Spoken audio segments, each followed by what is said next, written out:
এখানে একটা ছাদ শাটারিং হচ্ছে। এই শাটারিং কিন্তু 2-3 দিনের মধ্যে শেষ হয়ে গেলে রড ব্যান্ডিং করে ছাদ ঢালাই হবে। আর আমরা নিজের বাড়ির ছাদ করছি অথবা কাউকে দিয়ে আমাদের বাড়ির ছাদ করাচ্ছি, আমরা কিন্তু সকলেই চাই আমাদের বাড়ির ছাদ অথবা অন্য কারো ছাদ ভালোই শাটারিং করে রড বাইন্ডিং করে ঢালাই যাতে হয়ে যায়। আর এই যে ঘটনাটা ঘটেছিল ছাদ ঢালাই চলাকালীন ছাদ ভেঙে পড়ে গেছিল, এই ঘটনাটা কিন্তু আমরা এর আগেও ভিডিওতে অথবা ফটোর মাধ্যমে আমরা কিন্তু সকলেই কম বেশি দেখেছি। আর এরকম দুর্ঘটনা কিন্তু অনেক কারণেই হতে পারে, তার মধ্যে একটি কারণ নিয়ে কিন্তু ডিটেলসে আলোচনা করব আজকে আপনাদের সাথে। আর আপনি মিস্ত্রি হন অথবা মালিক, আপনি যদি রিসেন্ট কোনো ছাদের কাজ করবেন ভাবছেন, সেই ক্ষেত্রে কিন্তু এই ভিডিওটা পুরোটাই আপনাকে মনোযোগ সহকারে দেখতে হবে। আর চ্যানেলটিতে যদি নতুন হয়ে থাকেন তাহলে অবশ্যই চ্যানেলটিকে সাবস্ক্রাইব করে রাখবেন, কারণ প্রতিনিয়ত আমি কাজ সম্বন্ধিত এই চ্যানেলে ভিডিও আপলোড করতে থাকি, যে সকল ভিডিওতে কাজ সম্বন্ধিত প্রত্যেকটা পয়েন্ট নিয়ে কিন্তু বিস্তারিত আলোচনা করে থাকি। এখন যে দেখতে পাচ্ছেন ঘরের ভিট এবং পিলার দাঁড় করানো রয়েছে, এটার কিন্তু ছাদের শাটারিং আমরা 2-1 দিনের মধ্যেই ধরবো, তাই এই ভিডিওটা আজকে করা। তো এখানকার যে বর্তমান পরিস্থিতি দেখতেই পাচ্ছেন, ভিটি পিলার হয়ে গেছে অথচ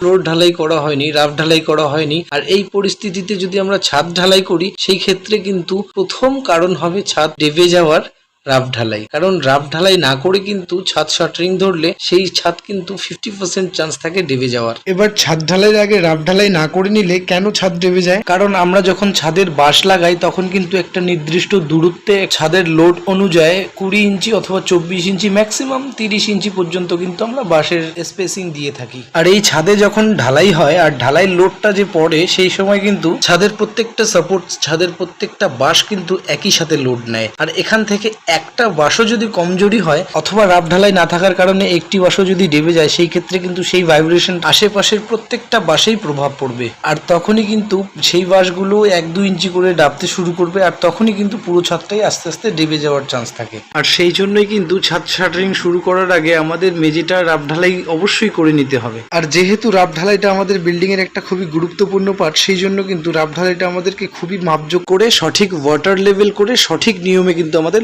রাফ ঢালাইটা করতে হবে। আর রাফ ঢালাই করার কিন্তু অনেক নিয়ম রয়েছে। ধরুন কিছু কিছু জায়গায় ইট অথবা পাথরের সলিং দিয়ে করা হয়, কিছু কিছু জায়গায় কিন্তু রড বাইন্ডিং করে করা হয়। সেটা পরিস্থিতি অনুযায়ী প্রত্যেকটা জায়গায় আলাদা আলাদা ভাবে রাফ ঢালাই করা হয়। আর আমাদের নর্মালি যে বিল্ডিং গুলোতে আমরা কাজ করছি, প্রথমে কিন্তু আমরা প্রত্যেকটা পিলারে সমানভাবে ওয়াটার লেভেল করে নিয়েছি। মেঝেতে কিন্তু আমরা প্লাস্টিক পেতে নিয়েছি। এখানে আমরা কোনো ইটের সোলিং অথবা রড বাইন্ডিং কিচ্ছু করিনি, কারণ এখানে কিন্তু আমরা অনেক আগে জল সাবল করে নিয়েছিলাম, তারপরে কিন্তু পুরো ফ্লোরটাকে দুর্মুস করে নিয়েছিলাম। আর অনেক কয়দিন কিন্তু এটা রোদে শুকিয়েছে, তারপরেই কিন্তু আমরা এই ঢালাইটা করছি। দেখতেই পাচ্ছেন প্রত্যেকটা পিলারে কিন্তু আগে আমরা ওয়াটার লেভেল করে নিয়েছি, আর প্রত্যেকটা ওয়াটার লেভেলের নিচে কিন্তু আমরা ছোট ছোট টিপ করে নিয়েছি। আর মাঝখানের যে টিপগুলো হচ্ছে, সেগুলো কিন্তু আমরা দুটো টিপের মাঝখানে সেই সুতাটা নিয়ে, তাহলে কিন্তু আমাদের পুরোপুরি লেভেল হয়ে গেল। এরপর কিন্তু আমরা এর মাঝ বরাবরে আরেকটা করে টিপ করব, তারপরেই কিন্তু লম্বা টিপ ঢালাই করে আমরা লাইন করে নেব। আর পুরো মেঝেটা ঢালাই করার আগে কিন্তু অবশ্যই প্রত্যেকটা পিলারে ওয়াটার লেভেল করে নেবেন, যাতে করে প্রত্যেকটা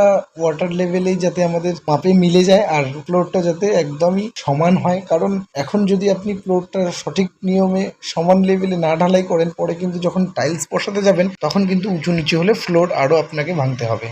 আর আমাদের এই ফ্লোরের যে রেশিও হবে, কংক্রিট রেশিও ঢালাইয়ের ভাগ, সেটা কিন্তু 3-1 ভাগ হবে। ধরুন 3 ধামা পাথর হবে, 1.5 ধামা বালি হবে এবং 1 বস্তা সিমেন্ট হবে, সেটাকে কিন্তু আমরা 3-1 ভাগ বলবো। আর এটাই কিন্তু আমরা যদি 6 ধামা পাথর দিয়ে থাকি অথবা 3 ধামা বালি দিয়ে থাকি, 2 বস্তা সিমেন্ট দিয়ে থাকি, সেটাও কিন্তু আমাদের 3-1 ভাগ হবে। আর আমরা সেই সিমেন্ট গুলোকে চারিদিকে ভালো করে ছড়িয়ে দিয়ে, আর মিক্সিংটা কিন্তু আমরা সঠিকভাবে করতে হবে। একদম কোদাল দিয়ে ঘুরিয়ে ঘুরিয়ে মিক্সিং করে, জল দিয়ে, তারপরে কিন্তু আমাদের আবার মিক্সিং করে তুলে তারপরেই ঢালাইটাকে করতে হবে, তাহলেই কিন্তু আমাদের সঠিক ঢালাই হবে। তারপর যদি আমরা আমাদের বাড়ির ছাদে শাটারিং করি, তাহলে কিন্তু নিশ্চিন্তে থাকতে পারেন যে 50% পর্যন্ত আপনার চান্স থাকে ছাদ না ডাবার। এরপরেও কিন্তু অনেক কারণ থাকে ছাদ ডাবার, সেগুলো নিয়ে ডিটেলসে আরেকটা ভিডিও করব, সাথে থাকবেন। আর ভিডিওটি যদি ভালো লেগে থাকলে তাহলে অবশ্যই কিন্তু ভিডিওটিকে একটি লাইক করে দেবেন, আর চ্যানেলটিতে নতুন হয়ে থাকলে অবশ্যই কিন্তু চ্যানেলটিকে সাবস্ক্রাইব করে দেবেন।